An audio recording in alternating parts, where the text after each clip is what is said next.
So this is one of the most important chapter in chemistry, and as far as syllabus is concerned, in this chapter we will discuss about the basic properties of solutions, concentration terms, how can we represent the concentration of solutions, numericals based on concentration terms, and some important laws regarding solution, that is Henry's law, Raoult's law.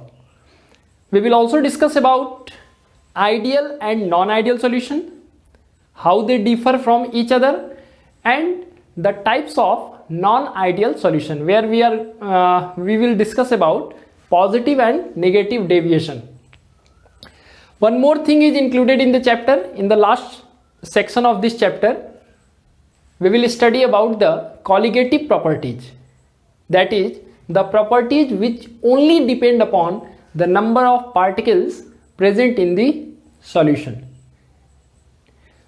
And finally we will have Van 't Hoff factor, that is the last part of the chapter. So this chapter is very small chapter, but the contents are very important as far as we are concerned with the board exams, or we are concerned with the competitive exam. In both type of exam, there is certain question from this chapter. Sure and certain you will get questions from either Raoult's law, Henry's law, colligative properties or concentration term. So this is very important chapter as far as exams are concerned. ठीक है, तो इसलिए जो है ये chapter छोटा सा chapter है लेकिन बहुत ही इंपॉर्टेंट है, तो बहुत ध्यान से और समझ के एक एक पॉइंट को समझ के पढ़ना है। ये भी नहीं कि बहुत ज़्यादा आपको मेमोराइज नहीं करना है, कोई बहुत ज़्यादा डिफिनीशन या डिफिकल्ट इक्वेशन इसी चैप्टर में नहीं है। छोटे छोटे कॉन्सेप्ट्स हैं जो कहीं ना कहीं हमने बेसिक क्लास में जो 9th में 10th में हमारे जो कॉन्सेप्ट रहे हैं उसी के बेस पर हम लोग इस चैप्टर को पढ़ सकते हैं। बहुत ही सिंप्लीफाइड वे में हम लोग इसको पढ़ सकते हैं, ठीक है ना। तो चलिए, तो सबसे पहले what are solutions, let us define solutions. Solutions are homogeneous mixture of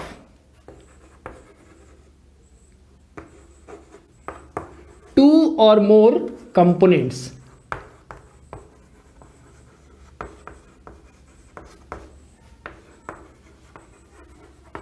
Now simply when we mix two or more substance, कोई भी दो या दो से ज़्यादा चीज़ को जब हम मिलाते हैं, जैसे एक एग्जांपल है, हम लोग खाने में जब सलाद काटते हैं तो उसमें बहुत सारे मटेरियल्स हम लोग ऐड कर सकते हैं ना, जैसे गाजर हो सकता है, मूली हो सकता है, खीरा हो सकता है, काट के हम लोग जो है एक प्लेट में रख देते हैं। तो it is a type of mixture, वो एक मिक्सचर हो गया अगर सिंप्लीफाइड वे में अगर समझा जाए उसको। तो अगर वो मिक्सचर में होमोजीनियस कंपोजिशन है तो वैसे मिक्सचर को हम लोग कह सकते हैं सॉल्यूशंस। यही कंडीशन हुआ कि सॉल्यूशन एक प्रकार का मिक्सचर है, it is a type of mixture which is homogeneous, यानी solutions are homogeneous mixture of two और more components. Now what does this homogeneous means? So homogeneous mixture means the mixture which has same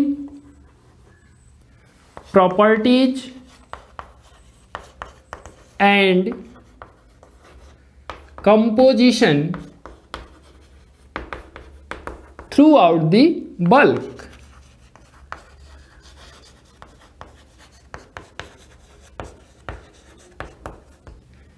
मतलब कोई भी mixture को हम लोग homogeneous mixture नहीं कह सकते हैं। मिक्सचर तभी होमोजीनियस मिक्सचर कहलाएगा जबकि उसका कंपोजिशन और प्रॉपर्टी पूरे बल्क में, बल्क मतलब पूरा वॉल्यूम, ठीक है, पूरे वॉल्यूम में उसकी कंपोजिशन यानी जो उसकी अमाउंट का रेशियो है। जैसे हमने दो चीज़ मिला करके, सपोज करते हैं इसमें दो चीज़ हमने ऐड किया एक मिक्सचर बनाने के लिए, ए और बी। अब ए और बी का जो रेशियो है अमाउंट का जो रेशियो है, ratio of amount of A and B is fixed throughout the volume. यानी कहीं पर भी अगर हम लोग कहीं से भी सैंपल ले लें थोड़ा सा और अगर चेक करें तो ए और बी के अमाउंट का रेशियो अगर फिक्स आता है तो हम लोग कहेंगे कि इस मिक्सचर में ए और बी का कंपोजिशन फिक्स हो गया। दूसरी बात कि वो जो मिक्सचर का कंपोनेंट है उनकी रेशियो फिक्स होने के साथ साथ जो पूरे सॉल्यूशन का जो मिक्सचर का जो प्रॉपर्टी है वो भी सेम होना चाहिए। ऐसा नहीं कि हम लोग नीचे से जो बॉटम पार्ट में जो मिक्सचर है उसकी प्रॉपर्टी कुछ और है, ऊपर वाले हिस्से में जो मिक्सचर है उसकी प्रॉपर्टी कुछ और है, ऐसा नहीं होना चाहिए। यानी if a mixture has similar composition and property through out the bulk, पूरे वॉल्यूम में एक जैसा प्रॉपर्टी हो और एक जैसा कंपोजिशन हो, तो वैसे मिक्सचर को हम लोग कहेंगे होमोजीनियस मिक्सचर, और होमोजीनियस मिक्सचर को ही हम लोग कहते हैं सॉल्यूशंस। ठीक है, यानी solutions are homogeneous mixture of two और मोर कंपोनेंट्स। ठीक है, अच्छा एक एग्जांपल से जरा इसको हम लोग समझें। Let us take one example. First one is salt in water. यहाँ जो सॉल्ट मैं लिख रहा हूँ वो सोडियम क्लोराइड की बात मैं कर रहा हूँ, जो कॉमन सॉल्ट है। नमक पानी का हमने एक सॉल्यूशन बना दिया, ठीक है, जो कि हम ऑर्डिनरी लाइफ में बहुत बार बनाए होंगे या नहीं बनाए होंगे तो बना सकते हैं।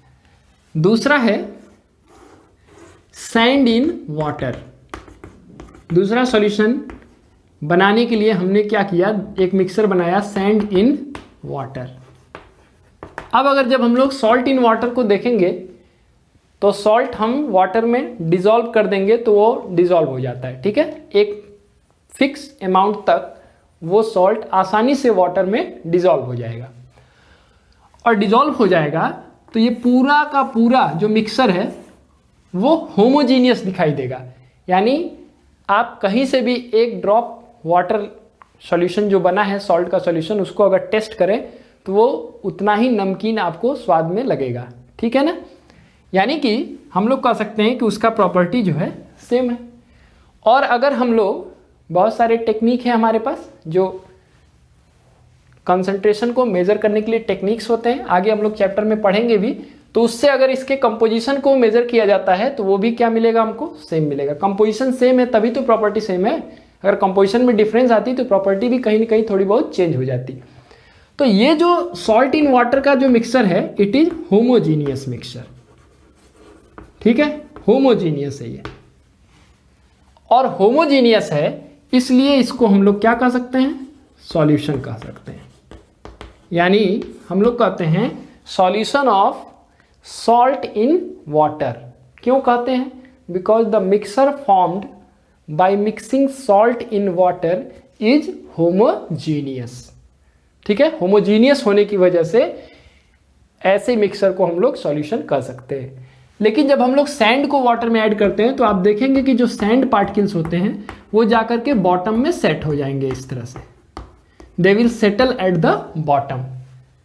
तो बॉटम में सेटल हो गए तो जाहिर सी बात है कि ऊपर तो सैंड पार्टिकल होंगे ही नहीं और नीचे बहुत ज़्यादा होगा, यानी कि उसका कंपोजिशन यूनिफॉर्म नहीं है और प्रॉपर्टी भी यूनिफॉर्म नहीं होगा। ठीक है, यानी कि ये जो हमारा मिक्सर है वो कैसा हो गया, हेट्रोजीनियस मिक्सचर हो गया, और इसलिए it is not a solution. ठीक है, तो कोई भी मिक्सर सॉल्यूशन नहीं हो सकता है, उसके लिए एक इंपॉर्टेंट कंडीशन ये है कि the mixture should be homogeneous, and by homogeneous we mean that the composition and properties of mixer should be uniform throughout the bulk, throughout the volume। ठीक है ना, तो ये सिंपल सा कॉन्सेप्ट है जो कि हमारे सॉल्यूशन को डिफाइन करता है, और एक छोटा सा एग्जांपल है जो कि बहुत आसानी से इस चीज़ को डिफ्रेंशिएट कर दे रहा है कि कब हम मिक्सर को सॉल्यूशन कह सकते हैं और कब हम उस मिक्सर को सॉल्यूशन नहीं कह सकते हैं। और भी बहुत सारे एग्जांपल है, जैसे मेरे हाथ में ये चौक है, अब चौक है और सैंड है, उसको हम मिला दें, ठीक है, तो जाहिर सी बात है कि एक होमोजीनियस सॉल्यूशन आपको होमोजीनियस मिक्सचर नहीं मिलेगा, इसलिए उसको हम लोग सॉल्यूशन नहीं कर सकते हैं। तो जहाँ पर हमारा मिक्सचर होमोजीनियस होगा वैसे होमोजीनियस मिक्सचर को हम लोग कह सकते हैं सॉल्यूशंस। ठीक है, ओके। मिक्सचर को डिफाइन हम लोग कर ही सकते हैं कि मिक्सचर क्या होता है। It is A substance formed by mixing two और मोर सबस्टेंस। ठीक है, मिक्सचर को अगर हम लोग डिफाइन करें, it is A substance formed by mixing two or more pure substance। ठीक है, दो या दो से ज्यादा प्योर सबस्टेंस को मिला देने से जो सबस्टेंस मिलेगा उसी को हम लोग कहेंगे मिक्सचर। ठीक है, और एक इंपॉर्टेंट बात क्या है, the components of mixture can be separated by physical means. ठीक है, मिक्सर के कंपोनेंट्स को हम लोग कोई ना कोई फिजिकल मेथड से सेपरेट भी कर सकते हैं। जैसे अभी मैंने बताया salt in water, it is A homogeneous mixture. अगर सॉल्ट घुलने के बाद हम लोग ये चाहें कि सॉल्ट और वाटर को सेपरेट कर लें, बहुत आसान तरीका है। उसके लिए हम लोग बहुत आसानी से उसका डिस्टिलेशन कर दें, वाटर अलग कलेक्ट हो जाएगा, सॉल्ट अलग कलेक्ट हो जाएगा। या वाटर नहीं चाहिए तो सिंपली आप क्या करेंगे, नमक पानी का जो आपका सॉल्यूशन है उसको आप बॉयल करना शुरू करिए। बॉयल करते करते करते करते आप देखेंगे कि पानी सारा का सारा वेपराइज हो जाएगा और लास्ट में जो आपका वेसल है, बर्तन है, उसके बेस पर आपको सॉल्ट मिलेगा। तो इसका मतलब क्या हुआ कि कोई भी मिक्सचर होता है जो, उसको हम लोग किसी न किसी फिजिकल मेथड से सेपरेट कर सकते हैं। ठीक है, यानी उनके कंपोनेंट्स को अलग अलग हम लोग ऑब्टेन कर सकते हैं। ठीक है ना। Now, what are the components of solution? Components of solution. What are the components of solution? तो सॉल्यूशन जो है दो कंपोनेंट से बना होता है। पहला होता है सॉल्वेंट और दूसरा होता है हमारा सॉल्यूट। अब हो सकता है कि आपके मिक्सर में दो ही कंपोनेंट हो, चार कंपोनेंट हो, 5 कंपोनेंट हो, जितने भी कंपोनेंट हो, लेकिन वो सारे कंपोनेंट को दो कैटेगरी में क्लासिफाई कर देते हैं हम लोग कि अगर वो मिक्सचर होमोजीनियस है तो सॉल्यूशन होगा, और सॉल्यूशन होगा तो जितने भी कंपोनेंट हैं वो टोटल दो कैटेगरी में आएंगे, सॉल्वेंट या तो फिर सॉल्यूट। ठीक है, अब ये solvent plus solute is equal to हो जाता है हमारा solution. Solvent plus solute is equal to solution. ठीक है, यानी कोई भी सॉल्यूशन है उसके दो कंपोनेंट होंगे, एक सॉल्वेंट होगा और दूसरा सॉल्यूट होगा। ठीक है ना, ओके। तो इसको हम लोग डिफाइन कर लेते हैं, what is solvent and what is solute.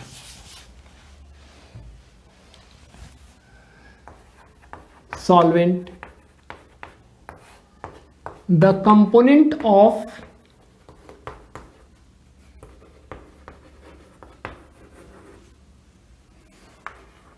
solution which is present in larger quantity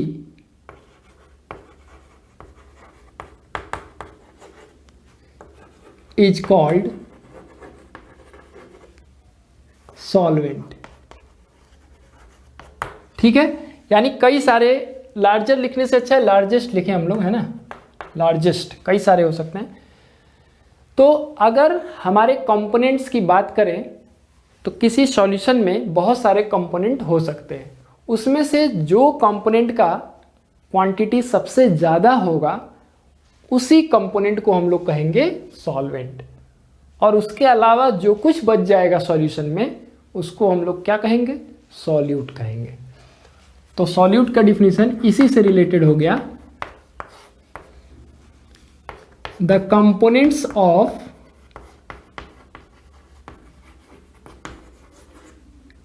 solution other than solvent are called solutes। ठीक है, हो सकता है 2 ही कंपोनेंट हो सकता है 3 हो, 4 हो, 5 हो, जो भी हो। तो सॉल्वेंट वो कंपोनेंट है जो सबसे लार्जेस्ट अमाउंट में प्रेजेंट होता है, और उसको छोड़ के जितने भी कंपोनेंट हैं हमारे सॉल्यूशन में उसको हम लोग कहते हैं सॉल्यूट। ठीक है। अब कई बार स्टूडेंट्स को यहाँ पर एक कन्फ्यूजन हो जाता है। कन्फ्यूजन क्या हो जाता है वो हम आपको दिखाते हैं एक एग्जांपल से। सॉरी,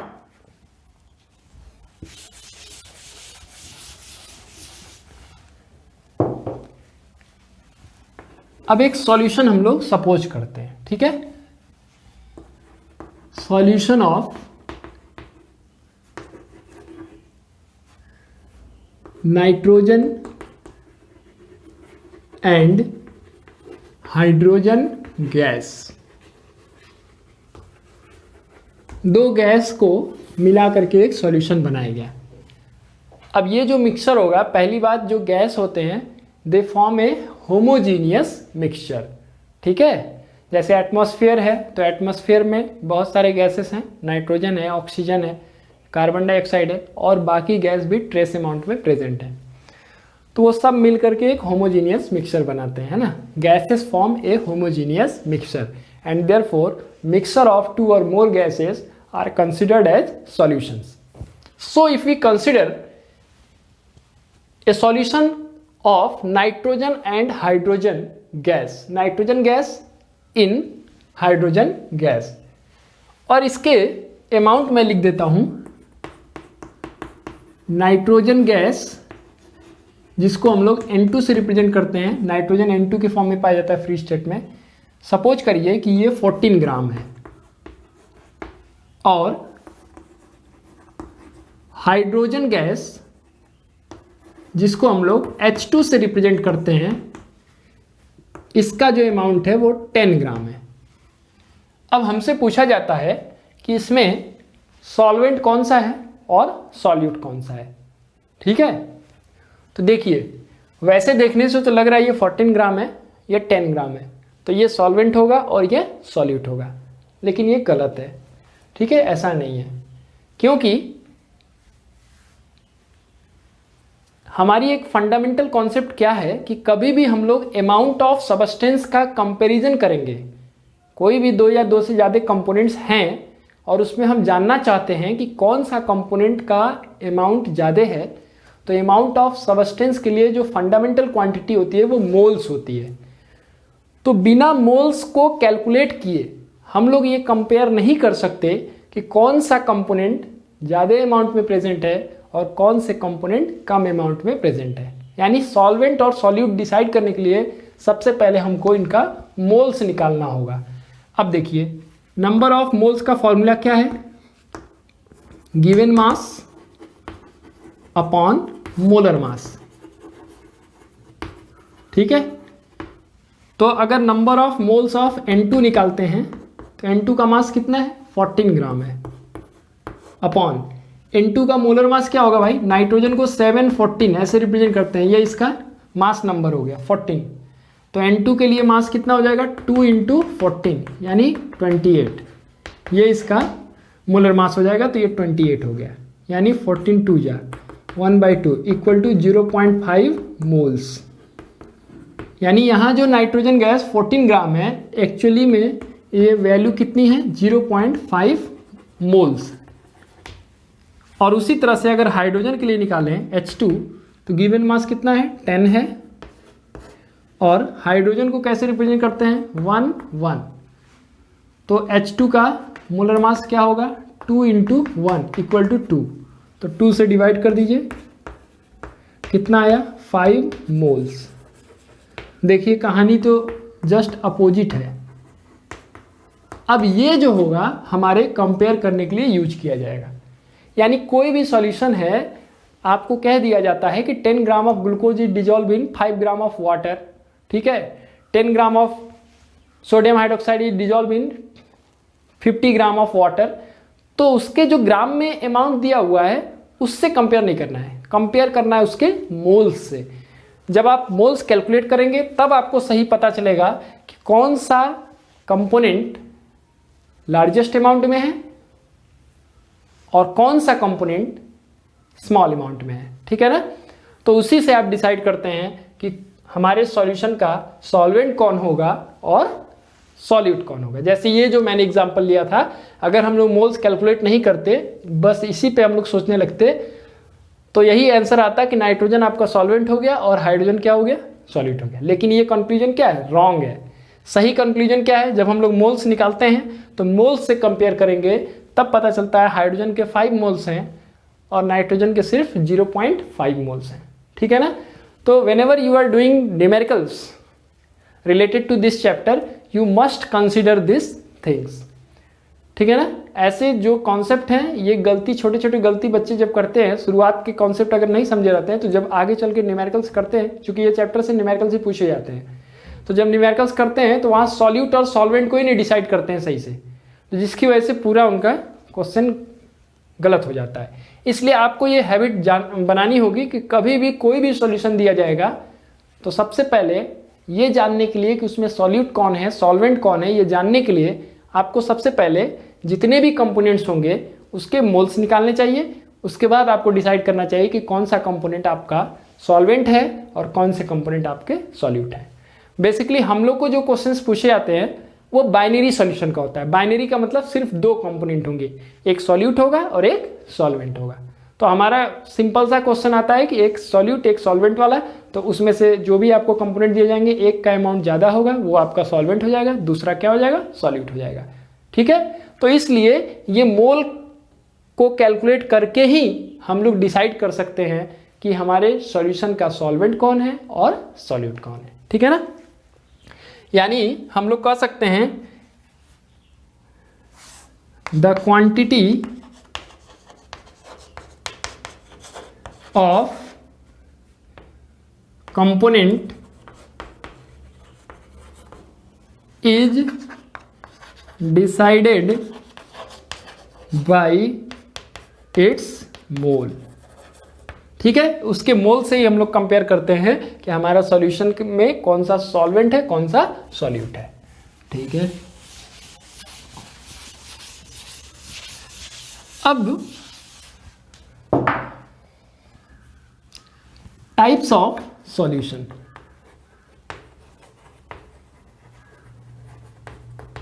अब सॉल्यूशन को कई तरीके से क्लासिफाई किया जा सकता है, ठीक है।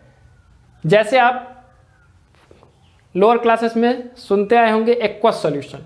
तो एक्वस सॉल्यूशन का मतलब होता है ऐसा सॉल्यूशन जिसमें सॉल्वेंट वाटर होता है, ठीक है।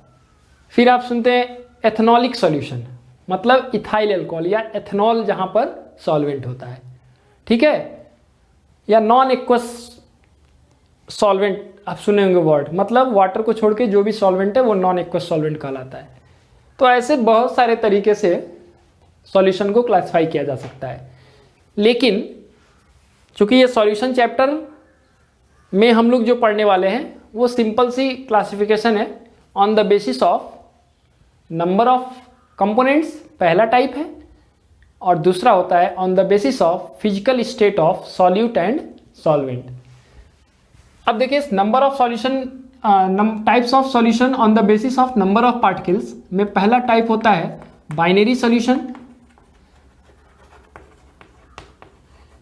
बाइनरी सॉल्यूशन जिसमें 1 सॉल्यूट प्लस 1 सॉल्वेंट, एक कंपोनेंट है जो सॉल्यूट के रूप में है और दूसरा कंपोनेंट सॉल्वेंट। जैसे ये जो सॉल्यूशन मैंने एग्जांपल लिया, ये क्या है, बाइनरी सॉल्यूशन है। दूसरा होगा टर्नरी सॉल्यूशन,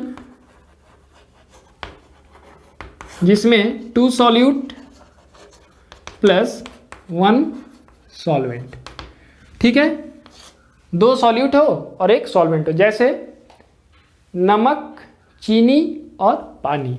यानी अगर हमने 1 ग्लास वाटर लिया और उसमें सॉल्ट ऐड किया, सोडियम क्लोराइड, और ग्लूकोज ऐड कर लिया या शुगर ऐड कर लिया, सुक्रोज, तो वो जो सॉल्यूशन बना वो कैसा सॉल्यूशन हो गया? टर्नरी सॉल्यूशन हो गया।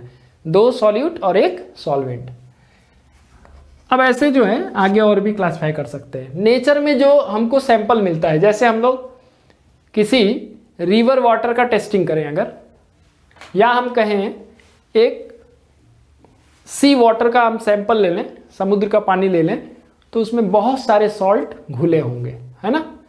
तो वो एक ऐसा सॉल्यूशन होगा जिसमें बहुत सारे कंपोनेंट्स हो गए। ठीक है, नल से जो पानी हम लोग को निकलती है, ठीक है, उसको अगर बॉयल किया जाए, पानी को बॉयल किया जाए, तब आपको पता चलेगा कि उसमें बहुत सारे सॉल्ट डिजॉल्व होते हैं। ठीक है ना।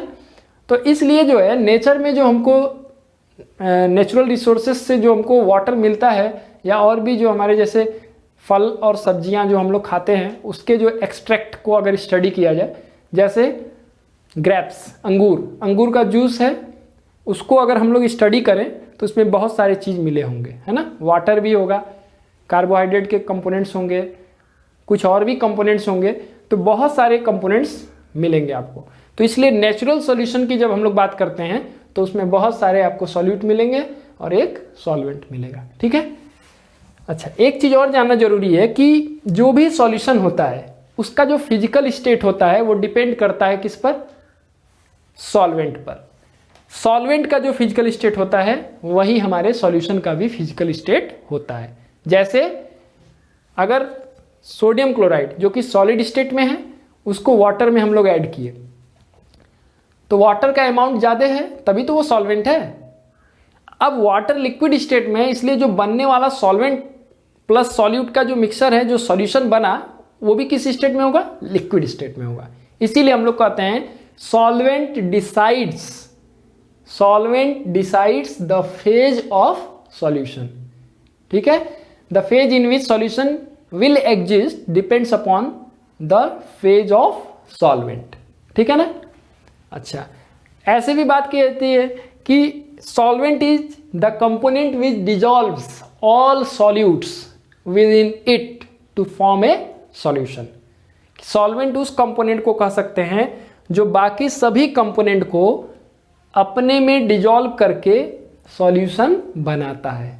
ठीक है, छोटे छोटे ये सब वर्ड हैं, इसलिए मैं कह रहा हूं क्योंकि बहुत सारे एग्जाम में छोटे छोटे स्टेटमेंट बना के क्वेश्चन दिए जाते हैं, और स्टेटमेंट बना के जब क्वेश्चन दिया जाता है तो कितने सारे स्टेटमेंट्स हैं जो कि हम लोग मेमोराइज करेंगे। मेमोराइज नहीं करना है, समझना है उसको। यानी solvent dissolves, solute get dissolved, है ना। सॉल्यूट जो है घुल जाता है, सॉल्वेंट जो है वो घोल देता है। ठीक है, चलिए अब दूसरा जो क्लासिफिकेशन है वो classification on the basis of state है, on the basis of state of solute and solvent, on the basis of state of solute and solvent। Solute और सॉल्वेंट का जो फिजिकल स्टेट है उसके बेसिस पर क्लासिफिकेशन किया गया है। तो इसमें सबसे पहले आते हैं गैसियस सॉल्यूशंस। अब देखिए गैसियस सॉल्यूशन क्यों नाम पड़ा है? क्योंकि इसका जो सॉल्वेंट होगा वो गैसियस फॉर्म में होगा। अभी मैंने कहा ना कि जो सॉल्वेंट का फिजिकल स्टेट होता है वही हमारे सॉल्यूशन का फिजिकल स्टेट होता है। तो ये गैस होंगे। अब गैस में गैस अगर है, गैस सॉल्यूट है और सॉल्वेंट भी क्या है? गैस है। जैसे एग्जांपल अभी मैंने लिया ना, मान लीजिए O2 इन N2 gas, O2 gas N2 gas में मिल करके एक सॉल्यूशन बना रहा है, तो वो जो सॉल्यूशन होगा gaseous solution of type gas in gas. ठीक है। इसी तरह से दूसरा हो सकता है लिक्विड इन गैस। लिक्विड जो है गैस में घुला हो, जैसे chloroform CHCl3, this is chloroform. ठीक है, एनेस्थेटिक कंपाउंड है ये। शुरू में जब ऑपरेशंस किए जाते थे बहुत पहले, तो इसका यूज किया जाता था एनेस्थेसिया के लिए, यानी बेहोशी करने के लिए। जैसे कोई ऑपरेशन किया जाएगा तो काफ़ी दर्द होगा, तो क्लोरोफॉर्म वेपर्स को इनहेल करा दिया जाता था, जिसकी वजह से कुछ देर के लिए जो है बेहोशी हो जाती थी और ऑपरेशन कर दिया जाता था। ठीक है, chloroform in nitrogen gas. Nitrogen gas में क्लोरोफॉर्म को डिसॉल्व कर दिया जाए तो जो सॉल्यूशन बनेगा वो लिक्विड इन गैस होगा। इसी तरह से सॉलिड इन गैस का भी एग्जांपल हमको मिलता है, जैसे कैम्फर, कपूर जो होता है, कैम्फर इन नाइट्रोजन गैस। तो ये तीनों कैटेगरी हमारे गैसियस सॉल्यूशन में आते हैं, क्योंकि इनका जो सॉल्वेंट है वो क्या है, गैस है। ठीक है, चलिए दूसरा टाइप होता है लिक्विड सॉल्यूशंस। लिक्विड सॉल्यूशन में जो सॉल्वेंट होगा वो क्या हो जाएगा, लिक्विड हो जाएगा। ठीक है, जैसे पहला एग्जांपल है O2 इन वाटर। अब देखिए, जो एक्वेटिक एनिमल्स हैं जैसे फिशेस हैं, ठीक है, उनको ऑक्सीजन कहाँ से मिलता है? फिश बाहर तो आती नहीं है, जो भी मछलियाँ हैं वो पानी के अंदर रहती हैं, बाहर तो आती नहीं है ऑक्सीजन लेने, तो जाहिर सी बात है कि उनके लिए ऑक्सीजन उसी वाटर में प्रेजेंट है। अब वो वाटर में ऐसा नहीं है कि वाटर H2O ब्रेक होता है, ऐसा नहीं है। एटमॉस्फेयर में जो ऑक्सीजन है वो डिजॉल्व होता है वाटर में, और वही डिजॉल्व ऑक्सीजन एक्वेटिक एनिमल्स के लिए अवेलेबल रहता है। ठीक है, दूसरा कैटेगरी आता है लिक्विड इन लिक्विड। तो लिक्विड इन लिक्विड में जैसे इथाइल एल्कोहल इन वाटर। अब इथाइल अल्कोहल हम जानते हैं ना कि ये ड्रिंकिंग पर्पज के लिए भी यूज किया जाता है। इथाइल अल्कोहल ऐसा अल्कोहल है जो कि ड्रिंकिंग पर्पज के लिए यूज किया जाता है। ठीक है, एरेटेड ड्रिंक्स बनाए जाते हैं इससे। तो इसको वाटर में डिजॉल्व करने से जो सॉल्यूशन बनेगा ये भी लिक्विड स्टेट है, एक होमोजीनियस सॉल्यूशन बनेगा, होमोजीनियस मिक्सचर, और उस सॉल्यूशन को हम लोग कहेंगे liquid in liquid type of solution. ठीक है, अब सॉलिड इन लिक्विड, अभी मैंने एग्जांपल दिया, सोडियम क्लोराइड सॉलिड स्टेट में है, इसको अगर वाटर में डिजॉल्व कर दिया जाए तो क्या हो जाएगा हमारा, सॉलिड इन लिक्विड सॉल्यूशन। तो ये तीनों टाइप के सॉल्यूशन आते हैं लिक्विड सॉल्यूशंस में। ये बहुत ही इंपॉर्टेंट है, क्योंकि एग्जाम में ऐसे क्वेश्चन आता है कि ethyl alcohol in water is a type of dash solution, तो उसमें कुछ एक आध उल्टा सीधा ऑप्शन दे दिया जाता है कि saturated solution, liquid solution, gaseous solution, vapour solution. ठीक है, तो आपको सिंपल सा ये सॉल्यूशन चैप्टर का क्वेश्चन है, ये आपको पता होना चाहिए पहली बात। ठीक है ना, तो ये सॉल्यूशन से है, तो आपको पता होगा, स्टेट अगर पता होगा तो ये तुरंत बता देंगे। तीसरा कैटेगरी आता है सॉलिड सॉल्यूशंस। अब यहाँ बहुत ही इंपॉर्टेंट हो जाता है कि बच्चे सोचते हैं कि सॉल्वेंट में सॉलिड तो कभी हो ही नहीं सकता है, लेकिन ऐसा नहीं है, सॉलिड सॉल्यूशंस भी होते हैं। और इसमें तो कई बार एग्जाम में पूछे गए हैं क्वेश्चन, जैसे एल्लोइज को पूछा जाता है, एल्लोइज आर डैश सॉल्यूशन, तो एल्लोइज जितने भी होते हैं वो सॉलिड सॉल्यूशन होते हैं। अभी देखिएगा और किस कैटेगरी में आते हैं। तो पहला हमारा होता है गैस इन सॉलिड। तो गैस इन सॉलिड में सिंपल सा एग्जांपल है H2 इन निकिल, प्लेटिनम, पैलेडियम, ये सब जो है हाइड्रोकार्बन्स में आप एल्कीन्स का एडिशन ऑफ हाइड्रोजन, ये रिएक्शन आप पढ़े होंगे, तो वहां पर H2Ni यूज किया जाता है। जैसे ये एथिलीन है, CH2 डबल बॉन्ड CH2, इस पर अगर हाइड्रोजन का एडिशन होगा इन प्रेजेंस ऑफ निकिल तो बन जाता है CH3 single bond CH3, ethene get converted to ethane. अब यहाँ जो यूज किया जा रहा है hydrogen is adsorbed on nickel, तो ये किस फॉर्म में, ये कौन सा सॉल्यूशन बन रहा है, हाइड्रोजन एक गैस है और निकिल एक सॉलिड है, तो gas in solid type of solid solution, क्योंकि सॉल्वेंट आपका सॉलिड है इसलिए इसको सॉलिड सॉल्यूशन कहेंगे। और किस टाइप में जाएगा, गैस इन सॉलिड, इस कैटेगरी में जाएगा। ठीक है, दूसरा हमारा आता है लिक्विड इन सॉलिड। इसका भी एग्जांपल है जो रिड्यूसिंग एजेंट के रूप में यूज किया जाता है, amalgam of mercury in sodium, sodium amalgam, ये रिड्यूसिंग एजेंट है, ठीक है, ऑर्गेनिक केमिस्ट्री में इससे कई बार भेंट होती है। तो और भी डिटेल जब ऑर्गेनिक केमिस्ट्री हम लोग पढ़ेंगे तो इसके बारे में बहुत सारा चीज जानेंगे। देखिए ये लिक्विड स्टेट में है, it is the metal present in liquid state, mercury जो है लिक्विड स्टेट में पाए जाने वाला मेटल है, और सोडियम कैसा है, सॉलिड स्टेट में है। तो इनका जो सॉल्यूशन बनेगा वो liquid in solid type of solid solution होगा, ठीक है। अब तीसरा आता है हमारा solid in solid, and this is very very important, एकदम याद रखिएगा इसको। एग्जांपल है कॉपर इन गोल्ड, कॉपर भी सॉलिड है, गोल्ड का सिंबल Au होता है, ये भी क्या है, सॉलिड है। तो solid in solid type of solution है और इसीलिए इसको सॉलिड सॉल्यूशन कहते हैं, एल्लोइज बनते हैं। कुछ और एग्जांपल हैं एल्लोइज के, मैं यहाँ लिख देता हूँ, जैसे brass, brass is alloy of copper and zinc, ठीक है। उसी तरह से German silver, German silver is a alloy of copper zinc and nickel, ठीक है।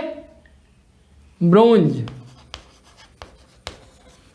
It is alloy of copper and tin, tin का देखिए सिंबल क्या होता है, Sn होता है, स्टेनस से इसको सिंबल मिला है Sn। ये सारे जो हैं एल्लॉयज हैं, ठीक है। एल्लॉयज आर सॉलिड सॉल्यूशंस ऑफ 2 और मोर मेटल्स, ठीक है ना। अब सॉलिड सॉल्यूशंस हैं तो जाहिर सी बात है कि होमोजीनियस मिक्सचर होगा, सॉल्यूशन है अगर तो होमोजीनियस मिक्सचर होगा, क्योंकि सॉल्यूशन में ये कंडीशन है कि मिक्सचर होमोजीनियस होना चाहिए। तो मेटल जो होता है वो सॉल्यूशन नहीं बनता है, लेकिन एलॉयज जो होते हैं दे आर सॉलिड सॉल्यूशंस। तो ये बहुत ही इंपॉर्टेंट हो जाता है कि पूछा जाता है कि ब्रास क्या है, सॉलिड है कि सॉलिड सॉल्यूशन है, तो बच्चे सॉलिड लगा देते हैं, सॉलिड सॉल्यूशन है ये, क्योंकि ब्रास में 2 मेटल एक होमोजीनियस मिक्सचर के फॉर्म में प्रेजेंट है, ठीक है ना। ये चीज हो गया, okay. Now the next topic is concentration terms.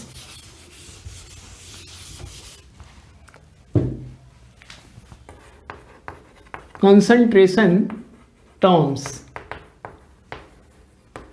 सबसे पहले इसको डिफाइन करते हैं, कंसंट्रेशन टर्म क्या है या कंसंट्रेशन क्या होता है। कंसंट्रेशन पहले डिफाइन करें, it is a measure of amount of one substance with respect to another। किसी भी चीज में, कोई भी मिक्सर में एक सबस्टेंस का अमाउंट दूसरे के रेस्पेक्ट में कितना है या टोटल के रेस्पेक्ट में कितना है, उसी को मेजर करना, कंसंट्रेशन रिप्रेजेंट करना कहलाता है, ठीक है ना।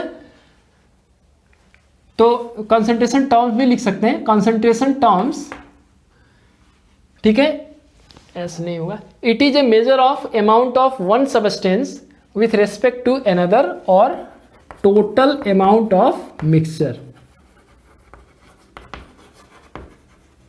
ठीक है। ये हमारा कंसंट्रेशन टर्म का डिफिनेशन है। जैसे हमारे सॉल्यूशन में 2 कंपोनेंट है, कौन कौन, सॉल्यूट एंड सॉल्वेंट। तो हम लोग, एक तरीका ये हुआ कि amount of solute is to amount of solvent, ये पता करें क्या है। दूसरा ये हो सकता है कि amount of solute upon total amount of solution, और टोटल अमाउंट ऑफ सॉल्यूशन कहने का मतलब सॉल्यूट और सॉल्वेंट दोनों के अमाउंट को जोड़ करके, ठीक है। ये जानने की जरूरत क्यों है हमें, बिल्कुल जरूरत है। देखिए सॉल्यूशंस जो होते हैं वो बहुत ही इंपॉर्टेंट हैं। क्यों हैं, जैसे हम लोग को जब तबीयत खराब हो जाती है, डॉक्टर आकर के इंजेक्शन लगाता है, तो इंजेक्शन लगाते समय अक्सर आपने देखा होगा कि 2 दवाइयाँ वो मिक्स करता है, ठीक है। तो उसकी एक डिफिनिट अमाउंट है, ऐसा नहीं है कि कोई पार्टिकुलर कुछ भी अमाउंट ले लीजिए, ऐसा नहीं है। आपको बुखार है तो डॉक्टर आपको कहा है कि सुबह दोपहर शाम एक एक गोली खाने हैं दवा, तो ऐसा नहीं है कि आपने सुबह भूल गए तो दोपहर में 2 गोली खा लिए या रात में इकट्ठे 3 गोली खा लिए, तो उसका एडवर्स इफेक्ट हो सकता है। तो कभी कभी सॉल्यूशन का जो अमाउंट है, सॉल्यूट और सॉल्वेंट का अमाउंट बहुत ही इंपॉर्टेंट होता है हमारे लाइफ में। जैसे दवाइयाँ की जो इंडस्ट्री हैं वहाँ पर जो कंपोजिशन होता है दवा का वो बहुत ही इंपॉर्टेंट हो जाता है, क्योंकि पेशेंट को एक पार्टिकुलर डोज में दवा चाहिए, ना उससे कम ना उससे ज़्यादा। अगर ज़्यादा हुआ तब भी एडवर्स इफेक्ट, कम होगा तब भी एडवर्स इफेक्ट, ठीक है।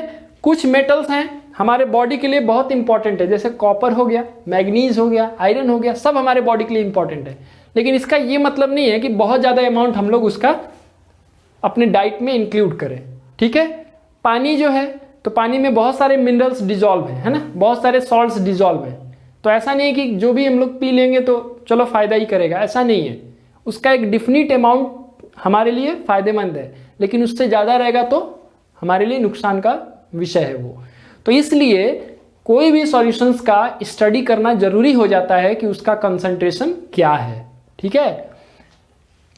जैसे मैं एक बार न्यूज़ देख रहा था तो कानपुर के जो पानी में लेड पाया जाता है, ठीक है, कुछ हिस्सों में, सारा नहीं, पूरा कानपुर में बात नहीं, मैं न्यूज़ सुना था, बहुत पहले की न्यूज़ है ये, ठीक है। तो उसमें बता रहा था कि कुछ पार्टिकुलर एरिया जो है गांव में था, वहाँ के पानी में लेड जो था पाया जा रहा था, जिसकी वजह से जो दांत थे, जो भी वहाँ के हैबिटेंट्स थे, जो लोग रहते थे, दांतों में धब्बे आ गए थे, लाल लाल धब्बे आ गए थे। ऐसा लग रहा था जैसे उन्होंने पान पराग या पान मसाला खाने वाले का दांत जैसा हो जाता है, वैसा दिख रहा था। तो अब इसके पीछे क्या लॉजिक है कि लॉजिक ये है कि वहाँ का टेस्टिंग किया गया जब वाटर का, तब ना पता चला कि लेड की जो अमाउंट है वाटर में वो डेंजरस लिमिट में है, जिसकी वजह से बॉडी पर एडवर्स इफेक्ट क्रिएट हो रहा है।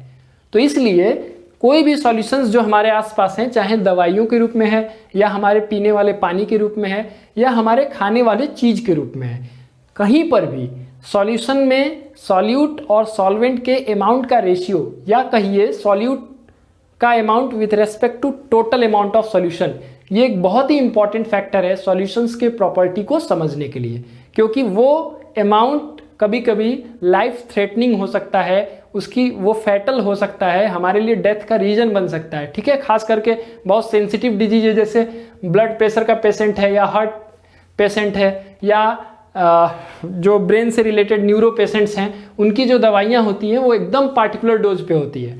अगर उससे थोड़ा भी ज़्यादा अगर उसको लिया उस पेशेंट ने तो कभी कभी वो रिस्की हो सकता है, इसीलिए बहुत ही प्रिस्क्राइब्ड अमाउंट में वो दवाइयाँ सेवन करने के लिए डॉक्टर कहते हैं, ठीक है ना। तो इसलिए हमको ये जानना जरूरी है कि सॉल्यूशन में हमारे सॉल्यूशन को कैसे रिप्रेजेंट किया जाएगा, क्योंकि दवाइयाँ जो बनाता है वो कौन होता है, केमिस्ट होता है, वो अमाउंट को डिसाइड करता है। दवाइयाँ जो प्रिस्क्राइब करता है वो कौन होता है, डॉक्टर होता है, डॉक्टर प्रिस्क्राइब्स द अमाउंट, ठीक है। और फार्मा कंपनी में जो केमिस्ट काम करते हैं उनका काम होता है कि एक पार्टिकुलर लेवल को वो टेस्ट करते हैं, कई सारे टेस्टिंग करते हैं, उसके बाद डिसाइड करते हैं कि कौन सा अमाउंट सुइटेबल होगा, ठीक है। और वो डोज बना के देते हैं और उसके अकॉर्डिंग डॉक्टर जो होते हैं उस डोज को प्रिस्क्राइब करते हैं पेशेंट को।